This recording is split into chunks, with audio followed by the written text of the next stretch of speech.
او دغه رنګې چې کم دکانداران دي کاروباري خلک دی هغوی ته زه دا درخواست کومه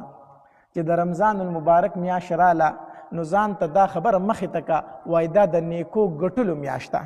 دا د یتیم د غریب او د فقیر سره د خیرخواهي میاشت ده خیر دی زما خو دکانداري ده دا اسیس خو وله هسې نشم ورکولی خو چې په غیر رمضان کې مې 100 روپۍ ګټلي نو په رمضان کې به 50 روپۍ ګټم زه به دا ښېګړه کوم د خلکو سره دکاندار هر شی چې خرڅوي وایي په غیر رمضان کې ما په دې شي کې 100 روپۍ ګټلې اوس د رمضان مبارک میاشت راله زه به 50 روپۍ ګټم دا مه وایه چې رمضان المبارک میاشت د لوټلو میاشت ده رمضان المبارک میاشت د پیسو جوړولو میاشت ده د رمضان المبارک میاشت د سیزن میاشت ده داسې مه وایه داسې مه وایه وایه رمضان المبارک میاشت د سیزن ده خو د نیکو د سیزن د مال د سیزن نه نو دکاندارانو ته دا یو درخواست کومه چې د رمضان مبارک میاشت راله خیر دی کو دا څیز هسې نشي ورکولی ستا کاروبار دی